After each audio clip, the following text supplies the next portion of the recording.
Hai, Assalamualaikum. Bersama Cikgu Adila Mat Shah, kita sambung lagi topik kita kemahiran proses sains. Kemahiran proses sains yang cikgu akan fokuskan pada kali ini ialah berkomunikasi, menggunakan perhubungan ruang dan masa, mentafsir data dan mendefinisi secara operasi.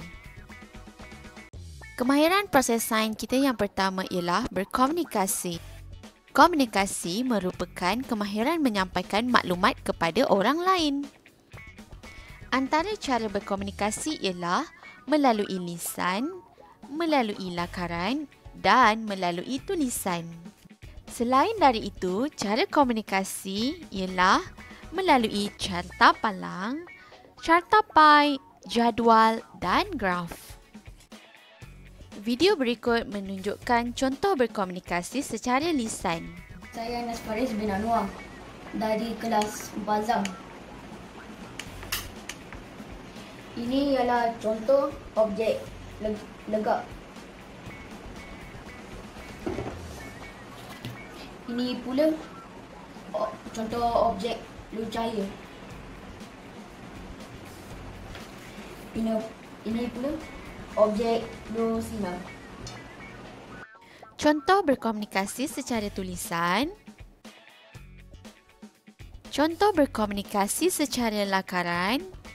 Contoh berkomunikasi secara jadual. Melalui jadual, kita dapat lihat hobi yang mempunyai bilangan murid yang tinggi ialah bola sepak. Contoh berkomunikasi seterusnya adalah melalui carta pai.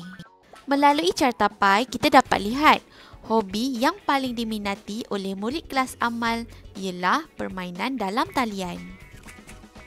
Kemahiran proses sains yang ketiga ialah menggunakan perhubungan ruang dan masa. Kemahiran ini memerihal perubahan sesuatu kejadian atau fenomena berdasarkan perubahan parameter seperti perubahan saiz, bentuk, isi padu dan lain-lain. Cikgu berikan contoh yang pertama. Cikgu ada sebatang lilin dan cikgu nyalakan lilin tersebut dalam masa 5 minit. Didapati lilin cikgu semakin mencair. Jadi, perhubungan ruang dan masa bagi lilin ialah apabila masa bertambah, bentuk lilin akan mengecil. Contoh lain ialah aiskrim. Apabila masa bertambah, saiz aiskrim akan mengecil. Kemahiran proses sains yang keempat ialah mentafsir data. Kemahiran ini memberi penerangan secara rasional tentang objek, peristiwa atau pola daripada data yang dikumpulkan. Sebagai contoh, melalui carta pai cara murid datang ke sekolah, kita dapat tafsirkan bahawa bilangan murid yang menaiki basikal sama dengan bilangan murid yang berjalan kaki ke sekolah.